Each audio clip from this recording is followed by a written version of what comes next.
This is the end of China. This is the end of the Han ethnicity. Now, that's not going to disintegrate completely in 10 years, but definitely this century. The population bust is so extreme and so far advanced, there is no way that the Han survive as an entity, much less remotely in their current borders by the end of the century. The CCP is now stationing agents in homes of Uyghurs so that the wife and the husband don't have intercourse. Right.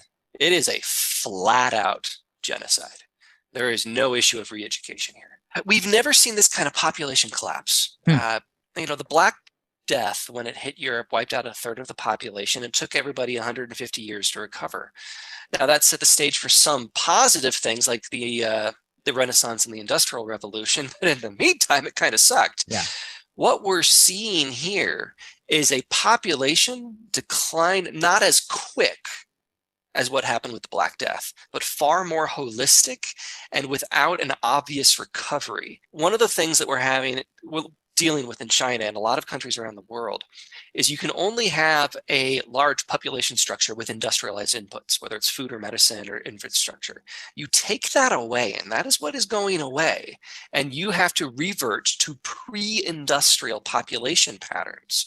Now, in any country, this is going to be a horrific challenge, but in China specifically, they industrialized so fast within Hmm. 45, 50 years. So we have seen a complete scrubbing of the skill sets that are necessary to engage in large scale pre-industrial agriculture. It's just not part of the skill set anymore. So if you then remove the industrial inputs, you're talking about population crashes from famine and decivilization at the same time. What emerges on the backside of that is an open question. Now, historically speaking, I think the most likely outcome here a decade from now is that the North will descend into kind of a neo-Maoist tyranny that makes the Cultural Revolution look like a picnic, where the Hmm. population collapses are by far the most extreme. And the return from the emptying of the cities to the countrysides as people return to subsistence agriculture is the norm. So a completely pre-industrialized tyrannic society. And then separately, you will have the city-states from Shanghai down to Guangzhou. Historically, these cities have gotten the majority of their food from abroad. They partner with foreign companies and countries to get food and to get capital and to get technology, and then they process that with local labor and infrastructure to make products to participate in someone else's supply chain. And that has been the norm for those city states for most of recorded history. The productivity stats that we're able to get out of China don't support that argument. They suggest that while total labor productivity has increased by a factor of 2 or 3 since 2000, total labor cost has increased by a factor of 22. So it's just not happening. Now the automation is required. The automation that is required to make this to really move the needle is expensive, and it doesn't come from very many places. The machinery that the Chinese make is very low end. So if you want to do textiles, it's probably okay for that, but you're not going to use it for automotive.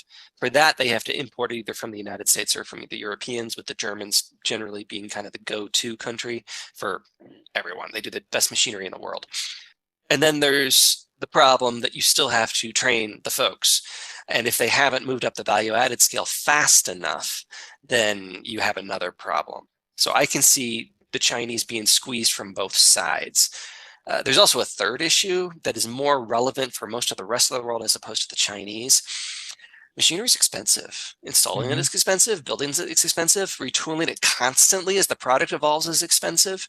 And since we have this baby boomer cadre globally that is in the process of retiring right now, they're taking their investment capital with them. So anything you want to do that's new, especially installing new industrial plant, now has to be done in an environment of tighter capital markets than we have seen since at least the 70s, probably longer. The Ukraine war has been kind of a testing ground for Chinese theories on how the world works. And the Chinese have always looked to the Russians as an example, not necessarily to follow, but something to learn from.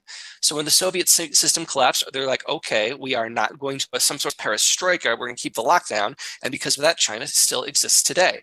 But the assumptions that China has made have all been proven false.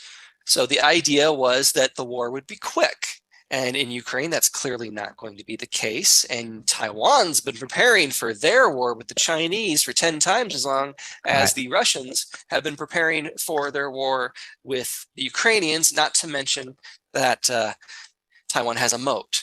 So the idea that this would be a quick and easy fight, that's gone away. The idea that no one would intervene militarily has been proven hilariously wrong. The idea that the world would just suck it up because Russia is an important country and everyone needs food and energy, that's been proven false. And if you Hmm. take the sanctions that have been put against the Russians and you put them against the Chinese, oh, dear God, you would crash the system in less than a year. You would have famine in 6 months. The trains would stop running in 3. It would be a catastrophe. But I think what has really terrified Xi the most is the boycotts.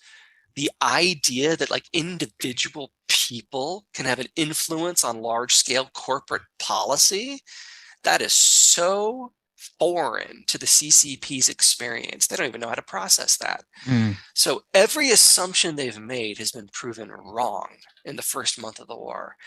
And normally, this would be the part where you take your smart people and you put them in the back room with some pizza and some beer and have them come up with a plan B. Cult of personality is now so all encompassing that he's killed all the smart people.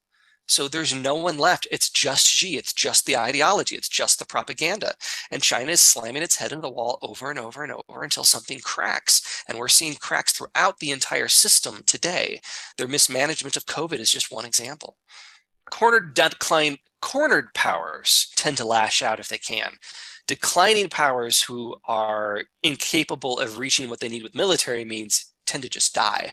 So the Soviet collapse is probably the best example of the peaceful approach. And I'm proudly think that some version of that is going to happen to China. I mean, you never know. China's history is replete with how it can all go to hell in a short period of time. Not all of it's pretty. None of it's pretty. But there's nowhere for them to go.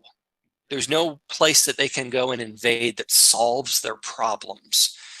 Even if they captured Taiwan, it's not like they would be part of the global trading system anymore because they couldn't operate the semiconductor fabs themselves. If they could, they'd already have them. In the United States and Japan does the designs for them. So Hmm. Taiwan is a good nationalist chest beating topic, but it actually doesn't achieve anything strategically anymore. They could go into Vietnam again, and when they went in '79, they got treated to the same gentle welcome that Americans did. But that doesn't solve any problems either. They can't get to India because of the Himalayas. They can't go to Russia because the Russians will nuke them. That just leaves Kazakhstan, which leaves me wondering what the winner gets. There's no war scenario here that helps China from a trade, an energy, a food, or a manufacturing